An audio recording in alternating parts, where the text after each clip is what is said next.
golongan dari iman itu yang memberikan kepada kita perintah untuk berbuat baik dalam kehidupan.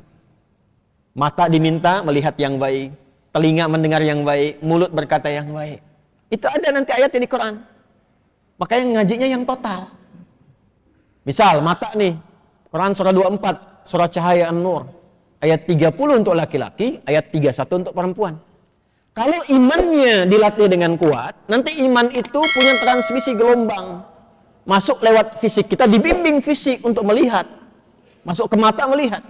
Qul lil mu'minina. Sampaikan, katakan Muhammad SAW kepada setiap insan beriman. Tuh, yang ada imannya. Yaghuddu min absarihim. Bila iman itu masuk ke dalam mata, maka iman akan menjaga mata supaya melihat yang baik-baik saja. Yang tak layak dilihat, iman akan berkata, palingkan. Makanya mata itu punya pandangan standar iman, punya pandangan standar yang bukan beriman. Sehingga nampak bagi kita ukuran. Coba kalau kita beriman itu kan, pakaian itu nggak semuanya bisa dilihat. Pak, Bu, nggak semua bisa dilihat. Bagi orang yang tidak beriman, pakaian terhormat itu banyak ragamnya. Aurat terbuka pun mungkin biasa karena nggak ada iman. Bagi orang beriman tidak, imannya mengatakan palingkan, itu dilarang. Ada batas yang harus dilihat. Jadi kalau di tempat lain tertentu misalnya ada yang mengatakan itu biasa saja, itu pakaian terhormat untuk mereka. Iya, karena nggak ada imannya. Nah, bagi orang beriman itu standarnya apa? Standar iman. Itu yang menentukan hubungan kita dengan Allah. Makanya ada aturan dan ada hikmah di dalamnya. Coba kalau antum lihat tayangan-tayangan misalnya, lihat gambar di YouTube atau misalnya tayangan dan sebagainya, ada terbuka aurat. Iman itu pasti otomatis bekerja.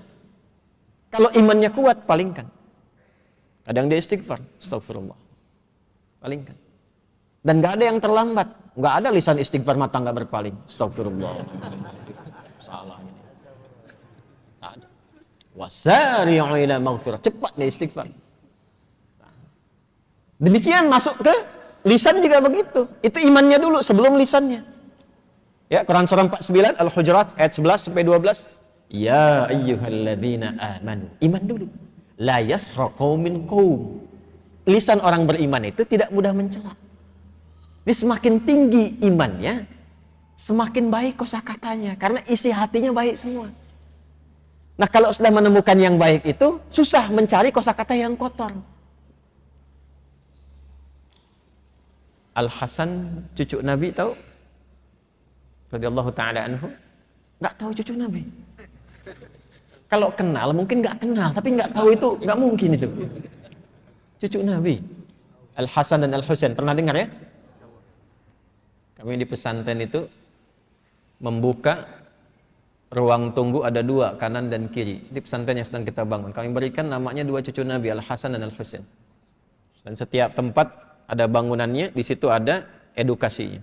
Kenapa dinamakan Al-Hasan? Di situ ada sejarahnya, siapa beliau dan sebagainya. Dan seterusnya. Al-Hasan itu punya anak. Kalau ingin melihat perilaku yang paling mirip dengan Nabi, itu Al-Hasan. Kalau ingin melihat wajah yang paling mirip dengan Rasulullah SAW, itu Al-Husain. Makanya belajar sejarah, bagaimana akhlaknya Al-Hasan Ibn Ali ya bin Abi Thalib radhiyallahu ta'ala anhu. Belajar sejarah. Itu diantara yang paling dekat dengan Al-Quran, yang lisannya paling lembut. Lembut. Masya Allah. Jadi sedang jalan dengan anaknya di masa fitnah kubra. Itu ada orang caci maki. Dalam satu riwayat, atau kama waqa, Allahu a'lam bis-shawab, sedang jalan dicaci maki. Begitu dicaci maki, kan ada satu masa fitnah kubra itu, ada fitnah yang sangat besar, sampai orang berani mencaci maki cucunya Nabi SAW. Dan itu terkenal orang soleh. Beliau diam. Anaknya berkata kepada ayahnya, abati lima lam tarud, atau kama qala, ayah, kenapa enggak dijawab? Maksudnya enggak diklarifikasi. Bahwa enggak benar demikian. Apa jawabnya? Wala adri kaifa arud. Bapak tuh enggak tahu cara jawabnya bagaimana. Sebab nyari kata-kata yang untuk membalas itu nggak menemukan dalam hatinya, dikhawatirkan takut menyakiti orang yang menyakitinya. Itu yang sering saya katakan, mencela yang sudah tercela itu buang-buang energi. Kalau sama-sama mencela ya sama-sama kotor kan. Nah beliau itu mencari ke dalam hatinya sampai nggak menemukan kata-kata kotor, atau sekedar untuk mengatakan saya tidak seperti yang Anda sampaikan, karena khawatir kalimat itu justru menyakiti orang yang sedang menyakitinya. Itu Al-Hasan.